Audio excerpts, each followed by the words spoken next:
This original WSRE presentation is made possible by viewers like you. Thank you. The man known as the Mad Chef, Duane Nutter on this edition of Conversations.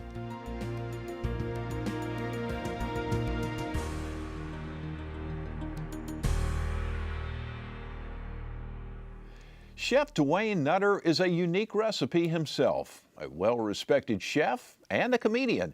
Yes, a comedian, thus the moniker, the Mad Chef. Though from time to time you might find him performing stand-up comedy, his real genius is in the kitchen. Nutter's culinary performances have been played out in such exquisite restaurants as the AAA 5-diamond rated Oak Room in Louisville, Kentucky. He's also entertained the palates of diners in the Four Seasons in Atlanta and the Ritz-Carlton in Palm Beach, Florida. These days, his impressive culinary skills are on display at One Flew South, the upscale restaurant inside the Hartsfield-Jackson Atlanta International Airport. He has showcased both of his talents, competing on the Food Network's Iron Chef and Comedy Central's Laugh Riots. We're pleased to have Chef Duane Nutter on this edition of Conversations. You're a unique fella.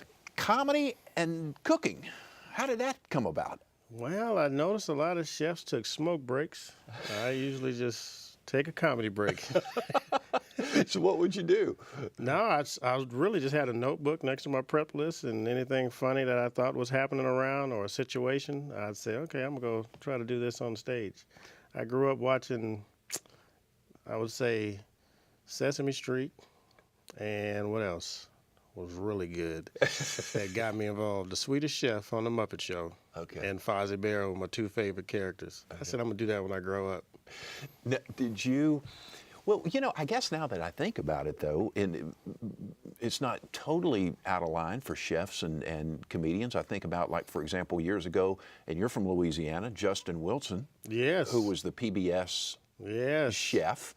And he was quite the comedian. Grew up watching that guy. Did you grow up watching him? Yeah, some for the pot and some for me. Yep. Yeah, that's right. So did you? So when you were thinking growing up like that, did you say to yourself, "I'd like to do that"? Exactly. It was him and like Frank Stead had a show back then when I was in my teens, and I was like, "Yeah, I just want to do that for whatever reason." That's what drew me as a kid. Yeah.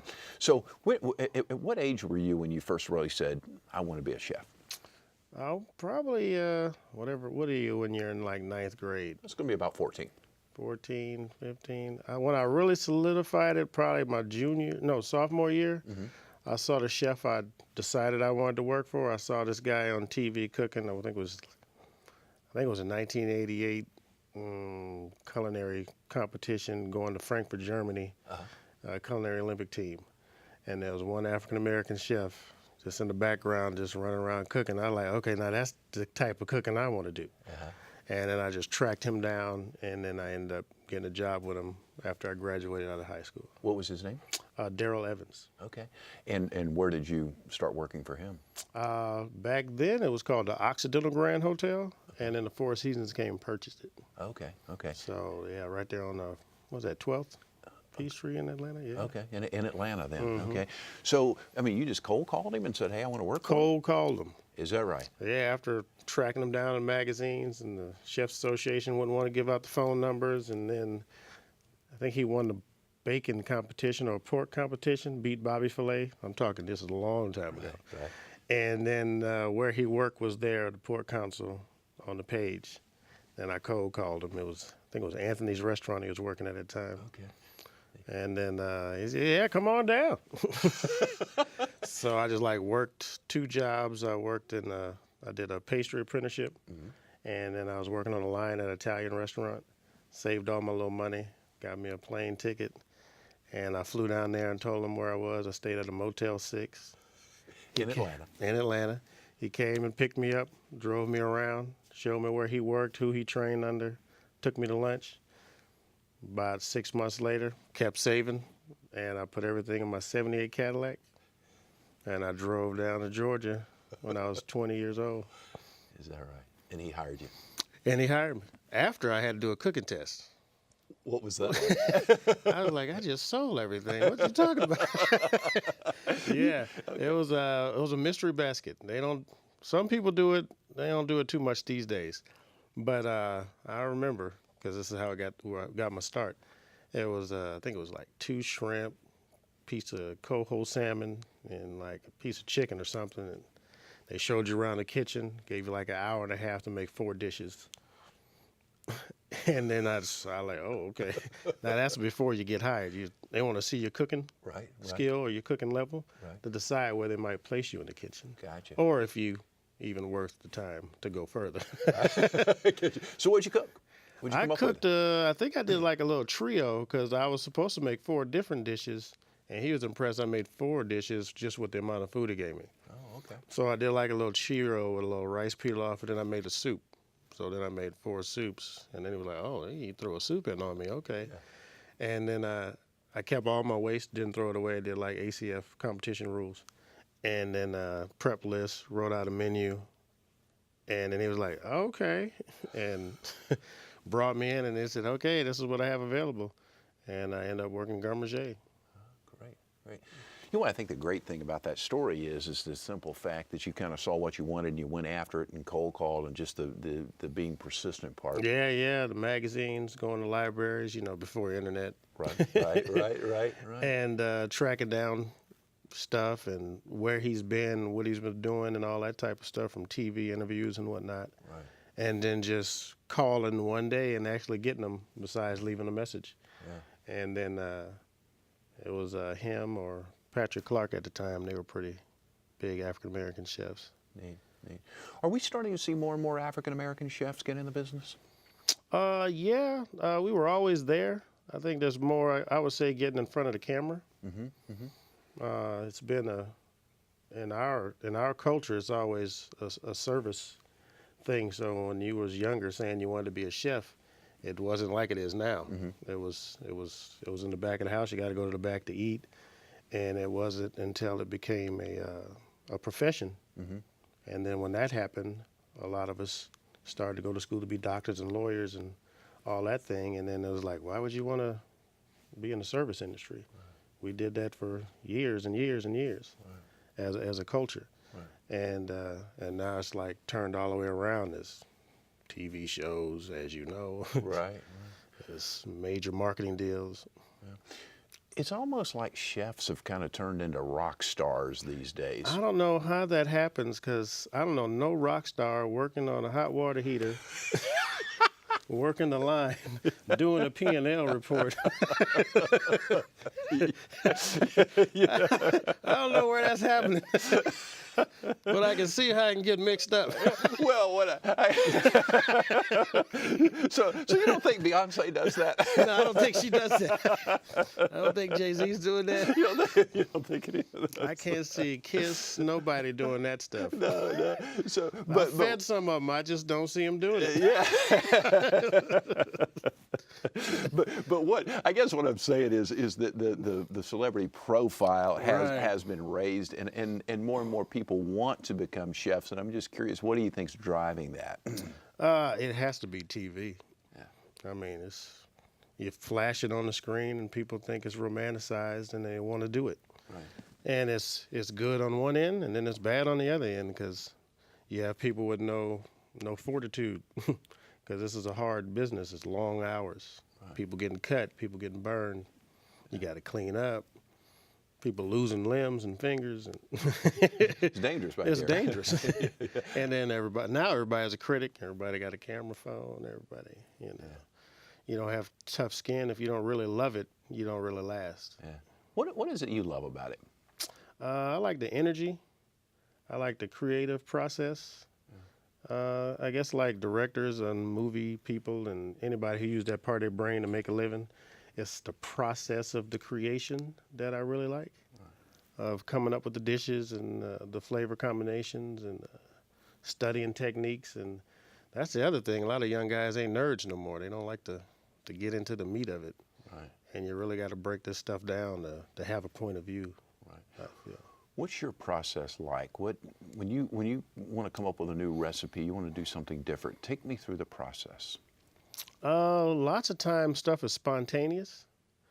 I'll see something in nature, riding my motorcycle or something, and it might trigger something, or it could be a color. Sometimes a flavor that I want to reproduce that I've had in the past, and I taste something new that I've maybe never had, and try to figure out how can I make that work with that and make it make sense. And then will you sit down and write it out first? You do it at home? First, I write it out, and then I look at it. And the process is kind of the same of coming up with a joke, I guess. Yeah. And I look at it and I said, okay, let's try it. And with me, sometimes I like to try it by myself, but if you don't have a test kitchen or whatever, right, then everybody just wants to, what you making, chef? Let's taste it. And that's why you see a lot of these guys with their own different kitchens where they can create, get it solid, and then bring it out. Gotcha. And there's a few things that I go through like 2 or 3 times. I like, ooh, that tastes way better in my head than it did. Than it does in reality. Than it does in reality. Yeah. And then it's, then the different elements of the product you're working with, you have to take in consideration. Why the acid content is not working with the sugar, or the starch is doing this and that, and then you get it right, and then you're like, boom. Mm-hmm. And then you're like, we're done with it, and the public gets to enjoy it, but then now we're moving on to the next thing to keep us going. How long does it usually take you to get it perfected? In other words, from the time you conceive it in your mind to the time you're actually serving it in a restaurant? Oh man, well that's a weird question, because sometimes it's a lifelong process on a dish. It could be not where you want it, but good enough, and then you might want to get feedback on it, and then you might try it differently later on the following season. It's like, okay, I did this dish this time. Well, I'm gonna revisit it and do it like this. And then you see how you like it, come back. And then on the surface of that question, it could be 2 or 3 weeks, 2 or 3 months. Okay. Could be a few days. Sometimes stuff come and it's like an instant hit. You're like, I didn't think that was gonna be good. I guess in many ways, it's much like the entertainment business, and particularly being a comedian, because you get immediate feedback. I mean, you put the dish out there, and you're going to find out right away if you love it or hate it, right? You love it or hate it. Yeah. And if you got 1 million people that love it and 2 people that don't, you're like, well, I guess you just don't like it. You can't please everybody all the time. Can't please everything, and nor am I trying. Yeah. Well, good point. What's the most unique thing you've ever come up with? Just kind of, I don't know, maybe a little off the wall, or just unique? Oh man, that's an interesting question. Unique to me. Unique. Oof. I don't know. I have this little season that I put on seafood a lot. Every now and then I bring it out and I put it away. And I bring it out and I put it away. I toast some fennel and coriander. And then I grind it up. I add some salt, some cumin, some pepper, and I'll leave out a few just in case I put it on the market. It's a secret sauce, right? Yeah, like the Colonel. But I use it on like scallops, shrimp, anything seafood. It's great on swordfish, grilled. I first developed it on trout. I want to say like in 90-something. Okay. And I used to do this. The chef I work under, he paid homage to the chef that trained him. And he did a smoked salmon that he potato wrapped with the shoestrings. So then we did a trout. And then I added the seasoning to it. And blew the chef away. I was a little young buck, a whole lot skinnier back then. And I actually recently just put that on the menu. I put it on the flounder now. Okay. And with a 5-spice chow chow, and I got some sweet potatoes and a roasted garlic balsamic cream sauce.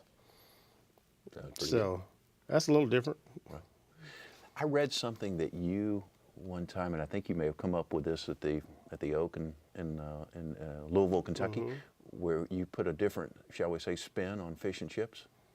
Oh yeah. I did a dang that dish. Yeah, that was, those instant mashed potatoes? Uh-huh. Well, I used that to crust the outside of the fish. And then we took some malt vinegar and made a gastrique with it with, I think, some different spices so long ago. And pickles fennel. and then made a pistachio aioli. Yeah, and then garnished it with little fingerling potato chips. Okay. So it was fish and chips, kind of different. Yeah, I bet. In a very high up in Right, restaurant, a little upper end high restaurant. broad.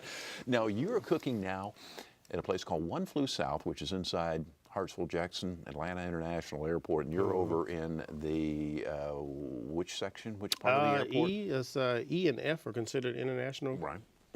sections now. F is new, Okay. about a year old now, Okay. a year and some change. So, Yeah. so people, as they come through, and this is different than your typical airport fare because it's very upscale. Tell me about it. Yeah, it's well, it's not so upscale that it can't be produced in the airport because it is a strange environment to be doing what I'm doing, Right. and it's, to me, it's not that out there, but I've noticed from the customers, the loyal travelers, I had no idea that the food scene was so bad and who travels so much. They thought we were crazy when we went into the airport, and then I feel like it's a public service. I mean, everybody's hugging you, and I had one guy, I took a scallop off the dish because I can't change menu items like a normal restaurant. Right. That you do. I have a core that I keep the same, and then I change around the core. Because I found out I'll never forget this day, I think it was about a year and a half, 2 years into it. And I took the scallops off the menu. I think it went up to like $23 a pound. I was like, well, this is getting ridiculous. Took those off the menu. Apparently, this guy had the worst day ever. I mean, luggage lost. The train at the airport, if you're in Atlanta, you know about the train. Right. Train wasn't working. He walked from A to T is a mile. He had to take his shoes off with TSA. You know, they lost his phone. He comes to the restaurant. I know I'm going to get those scallops. They were gone. Oh, no. Yelled in the damn dining room, cussing. I was like, okay, this place is going to be a little different. So I brought the scallops back because I didn't realize that they depend on some things to be consistent. Yeah. And it's, a lot of them tell me, like, I've traveled to Europe twice a month. I park in the same place. I go to the same ticket counter. And, like, when I get off on B, I'm coming to see you, and you're going to make it all go away. Your bartenders, your servers, everything's going to be fine once I get here. Yeah. And I was like, oh, I got to start looking at this a little bit different. Right. And it's just like a little refuge for the weary traveler. I can imagine. I would also think it would be a little extra challenge because you have so many people coming in there from all different parts of the world. How do you deal with that? That's you just got to be like a duck in the water, man. Just let it roll off your back. You got the guy from Wisconsin trying to figure out what's the automatic gratuity for, but the dude in Europe who doesn't pay tips, he gets it. So it's like you're always explaining something. And it's just something you deal with, and you start to get the hang of it and kind of just stay on the road. But I mean, just bringing the various dishes together as far as recipes and food, because what might be liked in the United States might not be like, that's what in Europe or somewhere else. Yeah. I kind of view it as a global scenario. I don't pigeonhole myself in things. I definitely try to put my own personality in things. And there's an Asian component because of the sushi bar at the restaurant. And I found that a lot of things in our same equator belt in the world kind of can grow the same things. So that kind of relieves some of the pressure if you get into the ingredients. So like I have a pork belly dish on the menu. Pork belly's big in Asian culture. I guess in the last 5-6 years it got really big here. Mm-hmm. And it was really something different for the owners. It was like, what is this stuff? I don't understand. And then once they figured it out, it was like, whoa, that is good. And so I braise it, kind of like an Asian style. But then I add the black eyed peas. It's a cousin to the what is it? The soybean. It's a pea. Right. So there I'm adding that southern ingredient to a dish that may not be considered all the way Southern. And then it has parsnip puree with a blackberry onion marmalade. So it's different, but it makes sense to me, even though I'm bringing these pieces from different parts. Interesting. What makes a good restaurant? I mean, obviously good food, but what else makes a great restaurant? I think it's going to have to be the people in it. And then the philosophy behind the people in it who are running it and deciding to do what they want to do with it. And that atmosphere that you create, because you go out to eat, you have lots of places you like to eat that might cook better, but I think the service and the food, they have to complement one another to make the experience enjoyable and to make you want to come back. Yeah. If you're in business to pay your landlord, then you're not really in the hospitality business. Right. To engage with other customers. Makes sense. Let me ask you this. We were talking off camera and you said you were single. So I can throw this scenario at you. So Duane is going to entertain a date. All right. So what would you cook to impress that person? What would that be like? Or away from the restaurant, we're home, you're home. What are you gonna cook? Well, to impress. Because there's a lot of guys want to know that. Well, I'm a guy that has to find out what they like. Because I just can't go just assuming. Right. I might bring lobster to the table thinking it's some romantic thing, and she's allergic to lobster. You don't want to. You got to do some recon first. That's right. I don't know if you're going to have to nitpick with a couple questions and allude to some things, find out what the favorite food is, something they grew up with, and put a little twist on it. Yeah. I'll go that route. Okay. I'll definitely go that route. Yeah. If I'll find some, if she's a red meat lover, I'm telling you, it's New York strip all the way. I got a nice little fig balsamic I have aged all the time, just waiting to go on something. Okay. Keeping it kind of light and nice. Okay. Yeah. But see, I mean, that definitely, women love it if a man can cook. Yeah, they do, don't they? Yeah. They talk about it a lot. They talk about it a lot. Come see me at work. I'm interested. What's your favorite food? What do you What's my favorite food? Oh, I have a few. I love fried fish. Do you really? Yes. What kind? Catfish. Fried catfish. Morgan City, Louisiana. It's like it's shrimp and I didn't know you had to pay for shrimp and fish until I moved to Seattle. I'm telling you, we just got it, and before Tupperware came out, you had it in that little container. Yeah. We used the milk containers. Clean it out, put the shrimp in it. I clean it with my mom, and then we'll put it in the deep freezer. Yeah. And you pull out a block of shrimp, fish. Somebody was trading vegetables. Now that's some kind of to-do these days. Yeah. That's right. That's right. But we grew up doing it. That's right. At least I did Yeah. in that little town. Yeah. Well, you talk about fried fish, and here in the South, I mean, most people like fried fish, and catfish would definitely be one of those, and sometimes around here, mullet. Now I know in some places mullet's not considered good, but here in this part of the world, it is. Mullet and grits. Yeah. That's good. So how would you fry something like that up?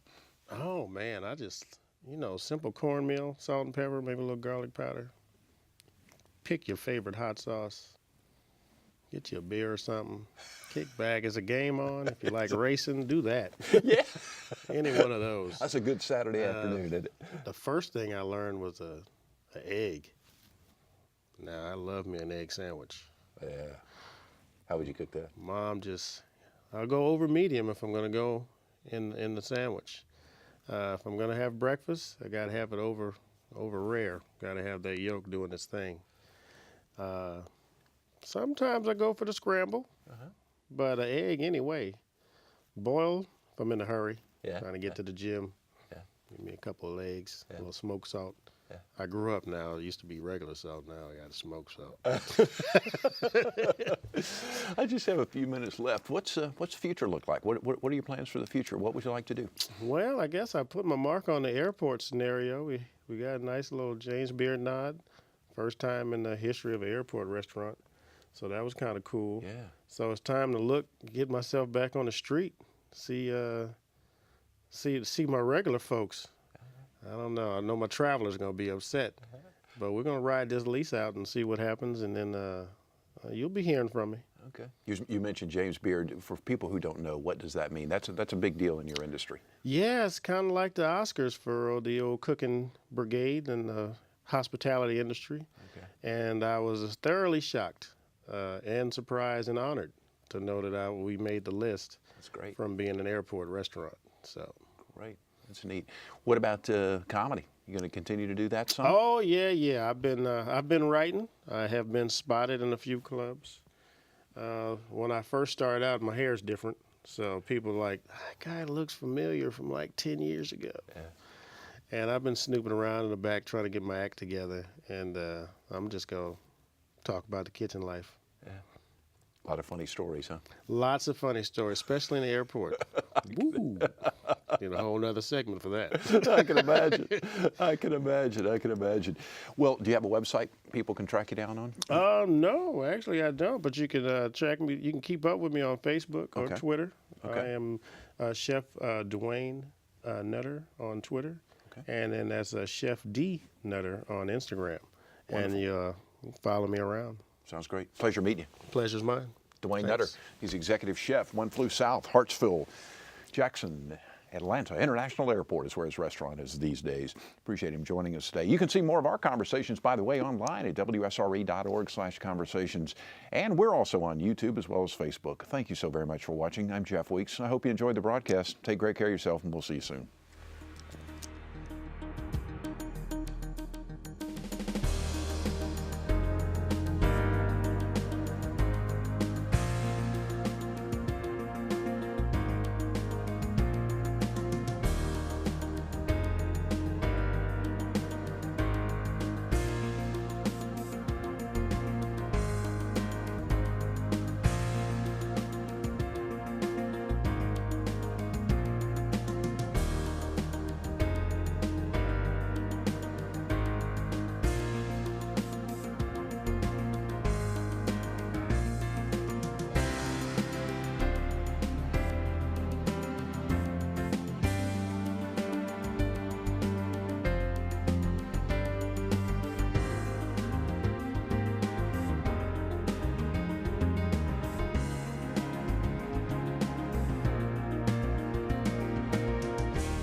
Support for this program is provided in part by these corporate sponsors.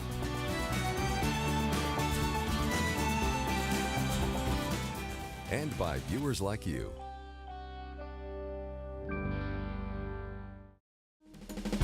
I'm Jeff Weeks, and I love to talk, but I find I learn a lot more when I listen. I hope you'll listen in on the next Conversations. We talk with engaging personalities from all walks of life: sports, business, politics, science, entertainment, literature, you name it. Some are names you know. Others are ones you'll be glad to get to know. No talking points or agenda-driven tirades. It's real conversation that matters.